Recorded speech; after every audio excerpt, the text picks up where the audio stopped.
Eh bien salut tout le monde, alors petite vidéo, je vais vous montrer ma technique pour à peu près sur tous les achats que je fais en ligne pour à peu près économiser à peu près 50% du prix du vrai prix officiel par exemple sur Amazon. Ça je l'ai payé à peu près 30 € sur Amazon. Je vais vous montrer comment je vais faire pour économiser à peu près plus de 50% du prix de l'objet et ça marche à peu près sur tous les objets. En fait, j'ai commandé le même objet sur Le Bon Coin. Bon, sauf que là, j'ai acheté un lot, je me suis dit que c'était peut-être plus judicieux parce qu'il n'y avait pas beaucoup d'offres sur Le Bon Coin. Tout ça, j'en ai eu pour 15 € du produit et c'était à peu près 10 € de frais de port. Du coup, j'en ai à peu près pour en tout 28 € avec les frais, etc. 28 € pour les trois, alors que sur Amazon, j'en ai eu pour 30 €. Sauf que les trois quarts du temps, ce que je fais, c'est que je commande d'abord le produit sur Amazon. Parce que je veux le tester, je veux voir si ça me convient, etc. Là, à vrai dire, ça me convient, c'est nickel, c'est parfait, du coup je l'ai payé 30 €. Sauf que sur Amazon, j'ai le Prime, du coup je l'ai en un jour, souvent je veux l'avoir assez vite pour tester le produit si je suis pas sûr de l'acheter. Ça part en retour, je le renvoie gratuitement et je me fais rembourser. Et je garde le produit, sachant que les retours sur Amazon c'est assez long, il me semble que c'est presque un mois, enfin 3 semaines, un mois, faut vérifier, mais c'est super simple, c'est gratuit souvent. Il faut bien regarder parce que des fois c'est payant, mais c'est peut-être encore plus judicieux même de payer le frais des retours et de recommander derrière si vous trouvez le produit moins cher.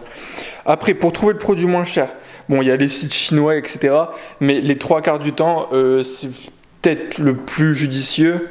C'est de regarder directement sur Le Bon Coin s'il n'y a pas le même produit. Parce que sur Le Bon Coin, c'est souvent la marketplace où c'est les produits vraiment les moins chers.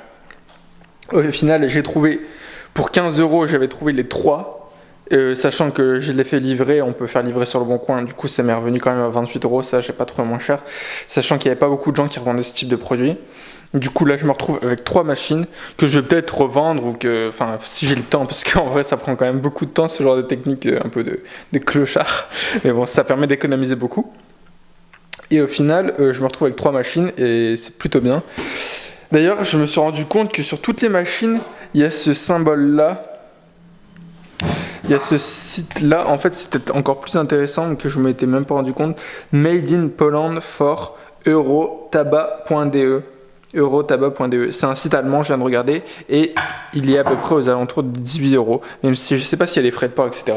Du coup, si vous voulez voir. Mais bon, au final, là, je me retrouve quand même avec 3 machines pour 28 €. Au final, même sur le site, j'aurais fait difficilement moins cher. Et voilà, du coup, soit j'ai une machine qui casse et je la remplace, etc. Ou soit je les revends à mon tour sur Le Bon Coin à 15 €, ça fera plaisir à quelqu'un. Du coup voilà, et ça marche à peu près sur tous les types d'objets. Après on peut aussi le faire exactement avec la même technique avec des vêtements. Par exemple vous commandez sur un site qui est plutôt rapide, par exemple ASOS, si vous avez la livraison rapide ou même si vous ne l'avez pas, sachant que les retours sont gratuits, et vous commandez par exemple le même objet, enfin le même vêtement, vous savez au moins votre taille, vous savez comment ça si vous êtes sûr de l'acheter, et vous pouvez économiser comme ça à peu près 50% sur tous les articles. Vous les achetez par exemple sur Vinted, les vêtements, c'est où il y a le plus de références. Du coup voilà. Merci de m'avoir écouté. Je vous laisse me dire dans les commentaires si vous avez d'autres astuces pour payer moins cher vos articles sur internet.